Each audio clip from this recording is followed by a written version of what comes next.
Alright, so tonight I'm preparing some special backstage cookies for my friends that are gonna go compete at the IFBB World Qualifier in Winnipeg next weekend.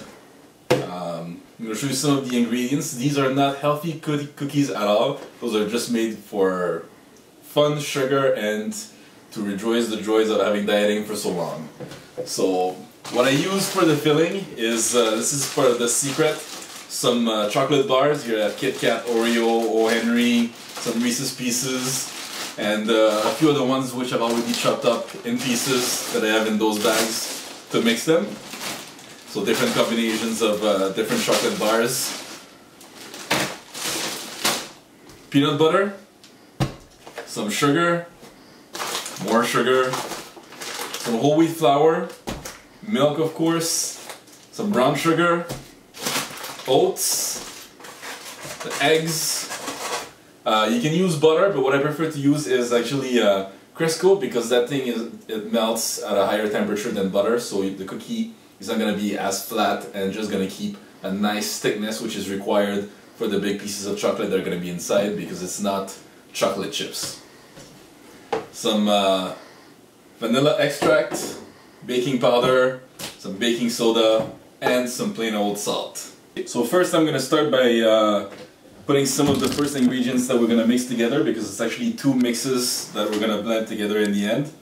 So I got 1.5 cups of butter, or in this case the Crisco.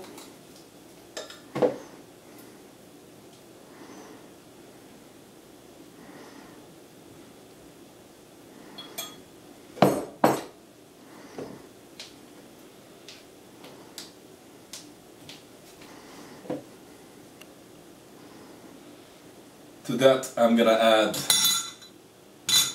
1.5 cups of peanut butter. Now you can use the crunchy one or whichever one you prefer. I just use the creamy one so that it has the cookie is softer in the end.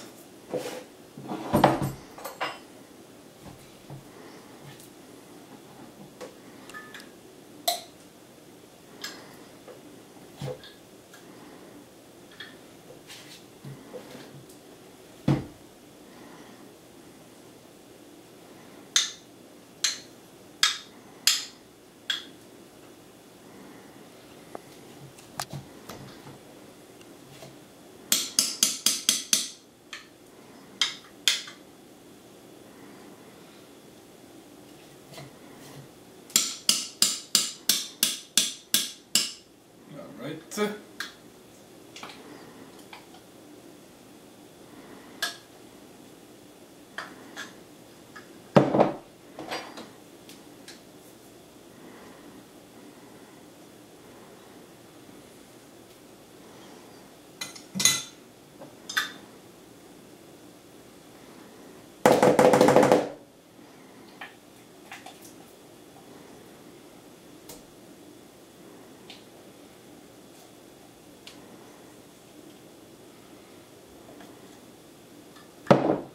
And to this mix I'm gonna add 1.5 cup white sugar and 1.5 cup brown sugar.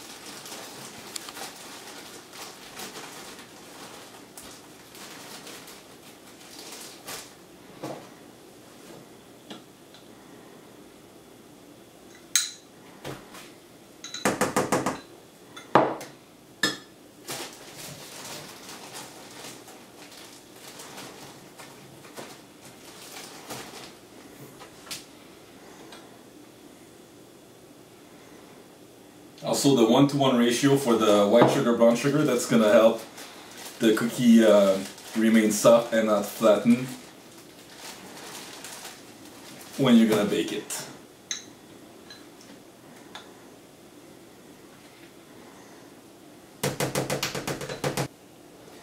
Last things to add to this mix. 3 eggs and 1 tablespoon of vanilla extract.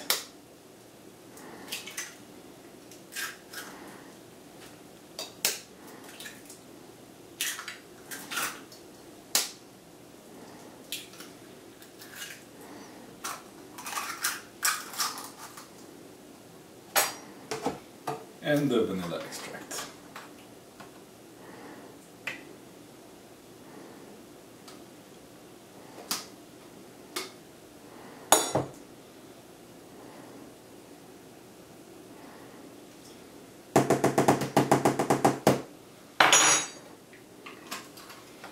Now I'm just gonna cream these together.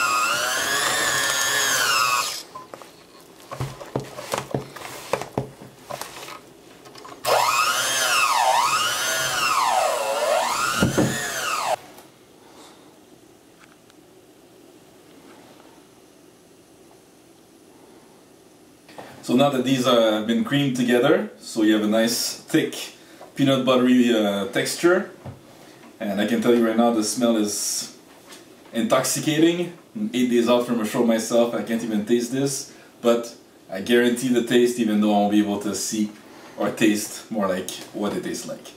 So now it's time to do the dry ingredient mix. So I'm gonna start with 2 1/4 cups of all-purpose flour.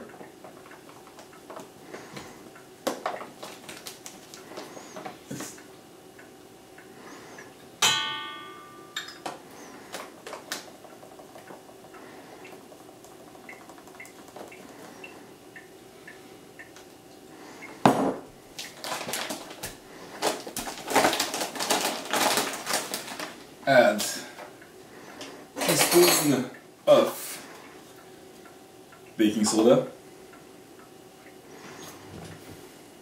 teaspoon of baking powder,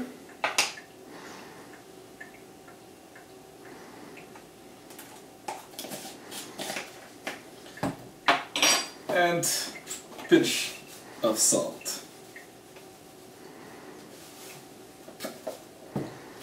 Now, last ingredient, oatmeal.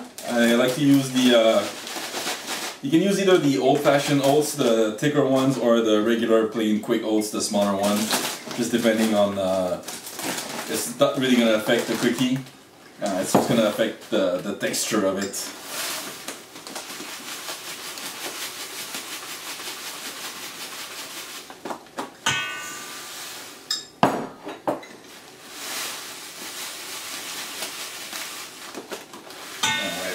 Good 3 cups of that.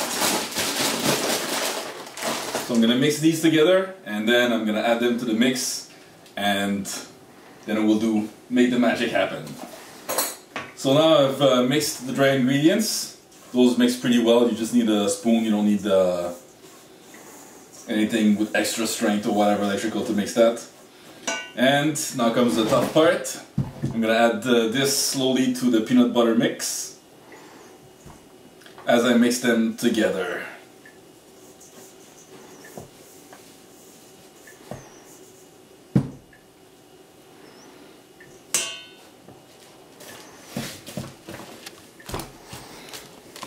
Now your cookie doughs are gonna start to get real thick.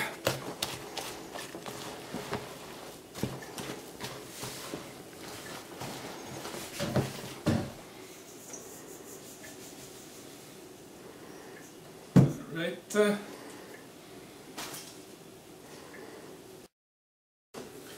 Alright, so I've been going at this for like a good 5 minutes. So now it's nice, dry and thick. So it's time for the last part, where I'm gonna add my extra special filling. So mix some of this And a little bit of more chocolate. And now for the tough part, I have to put my hands in there to mix it properly without tasting it.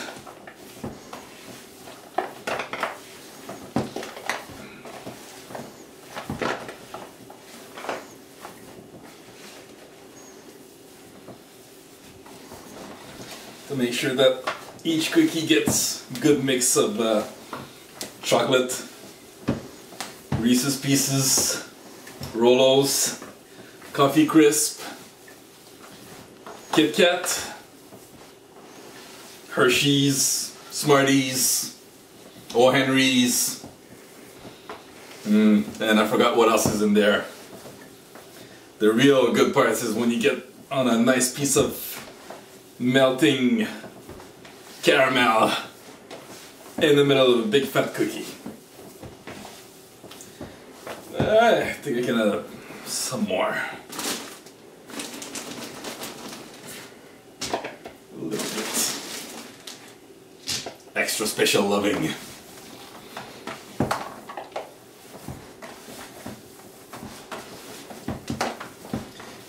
So right now the oven is preheating at 325.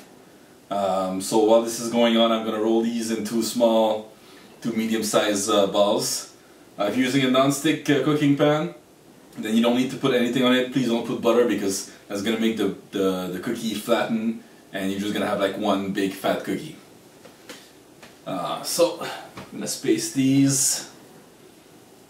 Make sure if I have chocolate that it's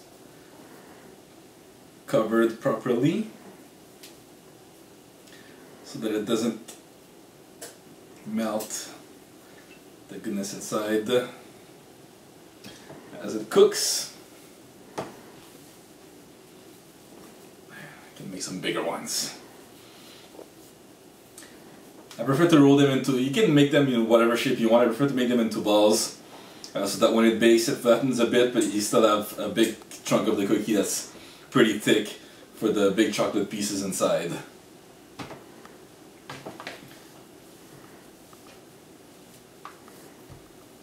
Just make sure that it's well spaced. And you only need to bake these until they start to brown, so 8-9 minutes. And then remove it, let it cool down, and move it to a drying, cookie drying rack.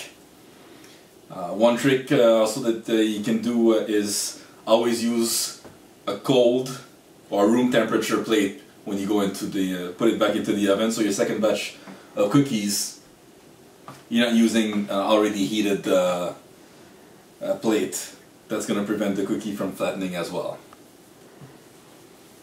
So now I've got the cookies ready to go in the oven. Balls are rolled. I got my special sized extra thick in my silicone muffin baking thing. So those are gonna have to stay in the oven for like maybe 20 minutes. I'm just gonna gauge by looking at it to see because they're like quite thick.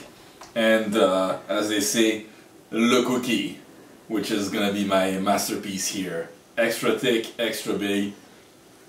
We'll see how it turns out.